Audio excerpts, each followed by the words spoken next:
नमस्कार मॅडम. नमस्कार. आपलं नाव काय? तेजश्री प्रेमचंद मानवी. ओके. तुम्ही आपल्या संस्थेकडनं समर सोशल फाउंडेशन या संस्थेकडनं अँटॉक्स डी व अँटॉक्स टी हे घेतलेला, हो. बरोबर? तुम्ही कशासाठी घेतलेला किंवा तुम्हाला काय त्रास होता हे सगळं सांगा. डायबिटीस होतं. ओके. 15 वर्ष झालं. ठीक आहे.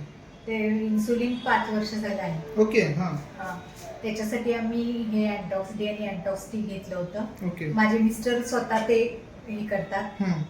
स्वतः आपल्या घेतात. संस्थेशी जुळून काम पण करत काम आहात. करतात. ओके. आणि त्यांच्या प्रेरणेने मी घेतलंय ते. वा वा वा, छान.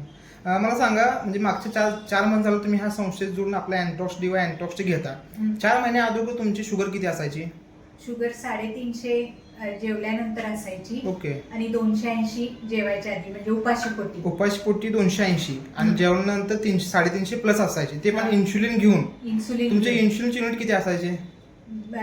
सकाळी 30 युनिट हा आणि संध्याकाळी 25 युनिट. सकाळी 30 युनिट आणि संध्याकाळी 25 युनिट. ओके. त्याच्याबरोबर ग्लायकोमेट G240 घेत होते. गोळी पण घेत होता, टॅबलेट पण चालू होती. हा. ठीक आहे. आता तुम्हाला 4 महिन्यानंतर किती फरक पडला किंवा काय फरक पडला? भूक लागायची ते कमी झाले. ओके. आणि रात्री बाथरूमला उठायला लागायचं ते पण कमी झालं. म्हणजे वारंवार युरिनचा प्रॉब्लेम होता तो कमी झालेला आहे आणि वारंवार भूक पण तुम्हाला जास्त लागायची ती पण आता नॉर्मल आहे. प्लस शुगर आता तुमचे रिपोर्ट काय आहेत?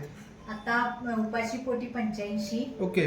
आणि जेवल्यानंतर 128. वा वा वा, खूप छान. म्हणजे जी 280 होती जेवायच्या अगोदर ती आता तुमची 80च्या रेंजमध्ये आलेली आहे. आणि जी 350 प्लस होती ती 128च्या रेंजमध्ये आलेली आहे. तर जबरदस्त तुम्हाला रिझल्ट मिळालेला आहे. तर तुम्ही आपल्या अँटॉक्स डी व अँटॉक्स टी मध्ये समाधानी आहात? समाधानी. 100%. चालेल, काय हरकत नाही. हा तुम्हाला जो रिझल्ट मिळाला आहे तोच तुम्ही तुमच्या जवळपास नातेवाईकांना, मित्र परिवारामध्ये तुम्हाला शुगर असेल त्यांना नक्की सांगा. आणि ऑलरेडी आपले सर संस्थेतून काम करत आहेत.